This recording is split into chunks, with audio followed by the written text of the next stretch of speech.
आप देख रहे हैं बीटीवी प्राइम बुलेटिन। मैं हूं माधुरी कटरे ब्रह्म। सबसे पहले डालते हैं नजर अब तक की हेडलाइंस पर।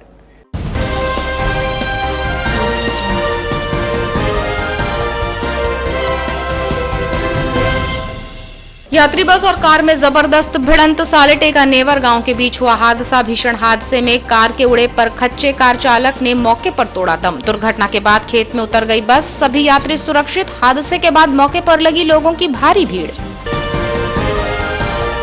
कारगिल विजय दिवस पर शहीदों को किया गया याद। कारगिल विजय की मनाई 22वीं वर्षगांठ। एनसीसी कैडेट्स ने वीर जवानों को किया नमन। उत्कृष्ट विद्यालय में कराई गई एनसीसी परेड। पेंटिंग बनाकर वीर जवानों को दी श्रद्धांजलि। पोषण ट्रैकर ऐप पर काम करने का दबाव। आंगनवाड़ी कार्यकर्ताओं ने जताया विरोध। मोबाइल और डाटा पैक दिए जाने की रखी मांग। ऑनलाइन प्रशिक्षण के लिए महिला एवं बाल विकास विभाग का आदेश मानने से इनकार।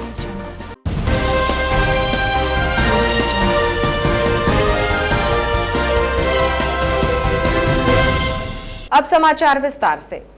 बालाघाट गोंदिया राजमार्ग पर सोमवार की 11 बजे बस और कार में जबरदस्त भिड़ंत हो गई, जिसमें कार चालक की मौके पर ही दर्दनाक मौत हो गई। टक्कर इतनी भीषण थी कि कार के परखच्चे उड़ गए और बस सड़क किनारे खेत में उतर गई। घटना के बाद राहगीरों और ग्रामीणों की भारी भीड़ जमा हो गई और कार में फंसे मृतक का शव बाहर निकालने में काफी परेशानी हुई। जानकारी के अनुसार ये घटना बालाघाट गोंदिया मार्ग पर नेवर गांव और सालेटेका के बीच सोमवार 26 जुलाई की सुबह लगभग 11 बजे घटित हुई। रजेगांव की दिशा से पवन बस बालाघाट आ रही थी, जबकि कार चालक भरवेली निवासी रजनीकांत उर्फ राजू कालावाड़िया गोंदिया जाने के लिए रवाना हुआ था। इसी बीच रास्ते में बस और कार में जबरदस्त भिड़ंत हो गई और ये भीषण सड़क हादसा घटित हो गया। सूचना पाकर मौके पर पुलिस पहुंची, लेकिन तब तक ग्रामीणों ने शव को कार से बाहर निकाल लिया था और घटना की खबर लगते ही लोगों का जमघट घटना स्थल पर जमा हो गया था। घटना में जहां कार चालक ने मौके पर ही दम तोड़ दिया, वहीं बस में सवार यात्रियों को भी इस घटना की वजह से सांसें अटक गईं। हालांकि इस टक्कर के बाद बस सड़क किनारे खेत में उतर गई, जबकि सभी यात्रियों को सुरक्षित बाहर निकाल लिया गया। कारगिल विजय दिवस के अवसर पर एनसीसी कैडेट्स ने शहीद स्मारक और जय स्तंभ चौक पहुंचकर कारगिल के वीर जवानों का स्मरण किया। वहीं परेड कर वीर योद्धाओं को श्रद्धा सुमन अर्पित किए। कारगिल विजय दिवस की सोमवार को 22वीं वर्षगांठ थी, जिस पर स्मारकों की सफाई, पौधारोपण सहित अन्य रचनात्मक कार्य किए गए। एनसीसी कैडेट्स ने शहीद स्मारक जय स्तंभ चौक पर पहुंचकर सफाई अभियान चलाया, जबकि उत्कृष्ट विद्यालय मैदान में परेड करते हुए कारगिल विजय दिवस की 22वीं वर्षगांठ मनाई। मध्य प्रदेश स्वतंत्र कंपनी एनसीसी के अंतर्गत कमान अधिकारी लेफ्टिनेंट कर्नल एम रविचंद्रन के मार्गदर्शन में 26 जुलाई को 420 एनसीसी कैडेट्स ने कारगिल विजय दिवस मनाया। सबसे पहले शहीदों को याद कर श्रद्धांजलि दी गई। इस अवसर पर कैडेट्स ने शपथ ली। कमान अधिकारी द्वारा कारगिल की लड़ाई के बारे में कैडेट्स को जानकारी दी गई कि कैसे विषम परिस्थितियों में हमारे जवानों ने ये लड़ाई लड़ी और विजय हासिल की। कारगिल विजय दिवस के अवसर पर कैडेट्स ने अपने अपने घर के आसपास शहीदों की याद में पौधे रोपे और लोगों को वृक्षारोपण के लिए जागरूक किया। इसके साथ ही कैडेट्स ने नुक्कड़ नाटक कर देश के शहीदों को याद करने का संदेश दिया। इस यूनिट के अंतर्गत आने वाले सभी विद्यालय और महाविद्यालयों के कैडेट्स ने पोस्टर, लेख के साथ साथ स्टैच्यू की साफ सफाई भी की। कैडेट्स ने कारगिल युद्ध पर क्विज प्रतियोगिता और ड्राइंग प्रतियोगिता में भाग लिया। कैडेट्स ने आम जनता से संपर्क कर कारगिल लड़ाई के बारे में जानकारी दी। इसके साथ ही सभी एनसीसी अधिकारी और पीआई स्टाफ का योगदान भी सराहनीय रहा। एनसीसी प्रभारी कल्पना ठोंबरे ने बताया कि आज बच्चों को देश के वीर सपूतों की गौरव गाथा याद दिलाने का समय है, ताकि वे अपने देश के शहीदों को याद कर सकें और उनकी याद को दिल में बसाएं और उनका स्मरण सदैव करते रहें। इसी को लेकर कारगिल विजय दिवस के उपलक्ष्य में एनसीसी परेड, नुक्कड़ नाटक और देशभक्ति कार्यक्रमों का आयोजन किया गया, जिससे कारगिल युद्ध में शहीद हुए जवानों के बलिदान को याद करते हुए श्रद्धा सुमन अर्पित किए गए। आज कारगिल विजय दिवस की 22वीं वर्षगांठ है। उसी के उपलक्ष्य में हमारी उत्कृष्ट विद्यालय बालाघाट में हम प्लेज दे रहे हैं बच्चों के द्वारा, और क्विज कंपटीशन भी है और नुक्कड़ नाटक का भी आयोजन किया गया है। ऐसे कार्यक्रम स्कूल में होना बहुत आवश्यक है, ताकि बच्चों को पता रहे कि किस युद्ध में कितने शहीद हुए। आज कारगिल युद्ध में कितने शहीदों को परमवीर चक्र, शौर्य चक्र, महावीर चक्र प्राप्त हुआ वो बच्चों को याद नहीं रहता है, लेकिन फिल्मों में हीरो कौन है वो याद रहता है। इसकी जागरूकता के लिए ऐसे दिवस का मनाना हमारे स्कूल में बहुत आवश्यक है, इसलिए हम आज मना रहे हैं। पोषण ट्रैकर ऐप को लेकर आंगनवाड़ी कार्यकर्ताओं का विरोध कम नहीं हुआ है, जबकि शासन से इस ऐप के माध्यम से कार्य करने का दबाव बनाया जा रहा है।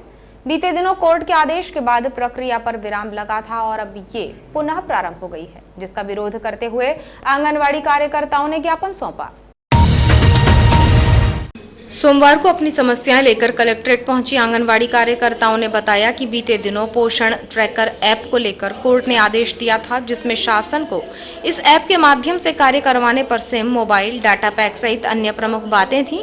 उन्होंने बताया कि शासन द्वारा पोषण ट्रैकर ऐप के माध्यम से ऑनलाइन कार्य करने दबाव बनाया जा रहा है, जबकि ऑफलाइन कार्य संपादित किया जा रहा है।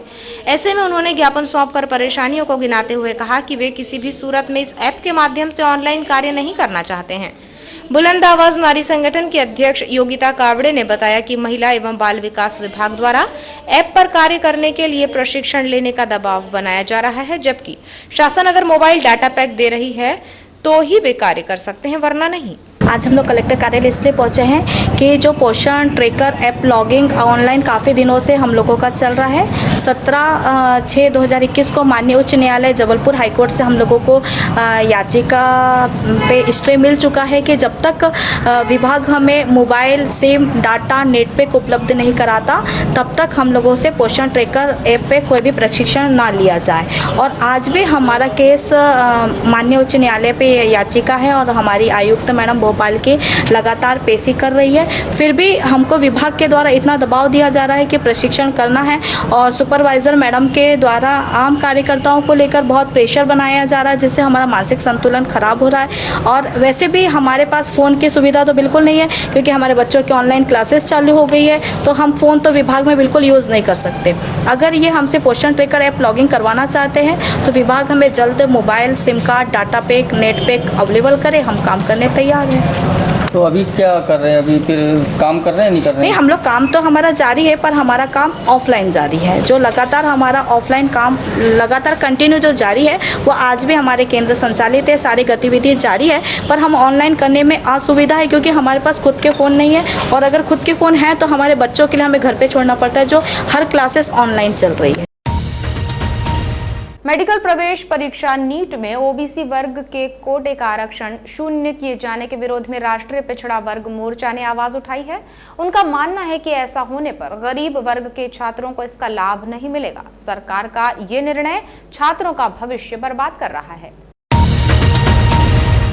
बीते कई वर्षों से इन मांगों के लिए ओबीसी महासभा द्वारा प्रदर्शन किया जा रहा है। बालाघाट में भी चयनित शिक्षकों ने धरना देकर अपनी मांगों को मनवाने का प्रयास किया था, जबकि ओबीसी आरक्षण को लागू किए जाने की मांग भी है। इसी को लेकर प्रदेश के मुखिया शिवराज सिंह चौहान को मांगे याद दिलाने के लिए ओबीसी महासभा राजधानी भोपाल में प्रदर्शन करेगी, जिसमें सामाजिक जनों और युवाओं की भूमिका अहम रहेगी।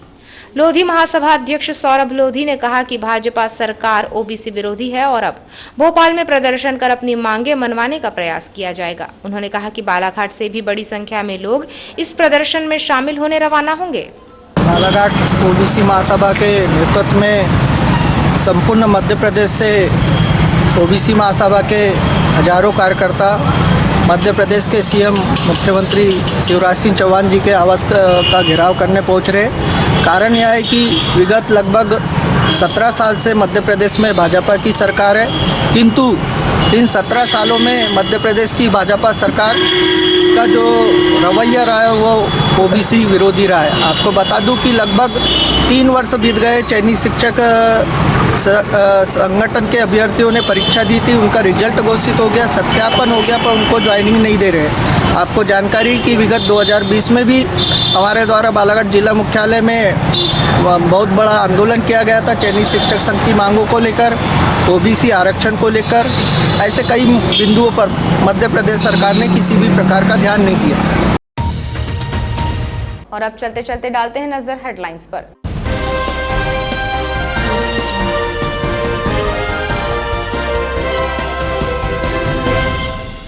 यात्री बस और कार में जबरदस्त भिड़ंत। सालेटे का नेवर गांव के बीच हुआ हादसा। भीषण हादसे में कार के उड़े पर खच्चे कार चालक ने मौके पर तोड़ा दम। दुर्घटना के बाद खेत में उतर गई बस। सभी यात्री सुरक्षित। हादसे के बाद मौके पर लगी लोगों की भारी भीड़।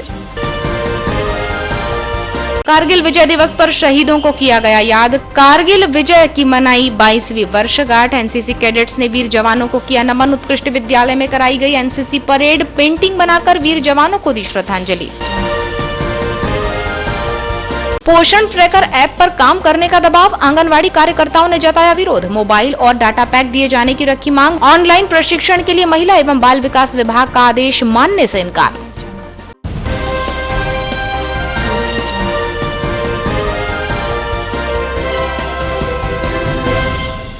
ये थी अब तक की कुछ खास खबरें। विस्तृत समाचारों के लिए देखिए रात 10 बजे BTV बुलेटिन। आप हमें YouTube पर भी सब्सक्राइब कर सकते हैं। अब आज के प्राइम बुलेटिन से दीजिए इजाजत। नमस्कार।